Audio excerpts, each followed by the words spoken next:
moment and going more deeply into the present moment. Thank you. The surface of the present moment, as I call it, is whatever you perceive with your senses, seeing, hearing, smelling, touching, whatever. So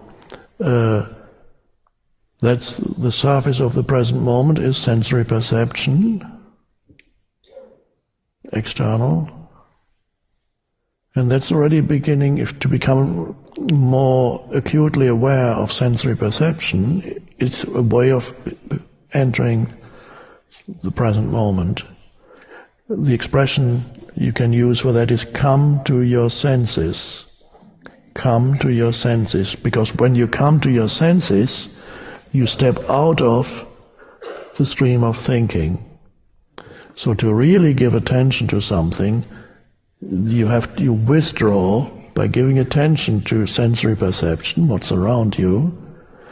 You withdraw attention from thought. So there's not enough consciousness available now to make thoughts, because the consciousness is now directed towards sense perception. And that's the surface of the present moment. And that's already a wonderful thing, to wake up into your surroundings where you are. And you realize you might have been for hours trapped in your thought, only peripherally aware of your surroundings. And then you listen and you look. And you feel perhaps a breeze touching your skin. There might be certain scents in the air. And I call that the present moment, but it's the surface of the present moment. And then you become aware of yourself, not as the person, but as the consciousness that is perceiving, because without consciousness there would be no perception. And so you become aware of that still, alert background to your sense perceptions, and that is the depth dimension of the present moment. That's the one thing that never changes. You're always that conscious, you are always that conscious space. Now what the surface of the present moment undergoes continuous change, of course. There's the continuous flux of phenomena.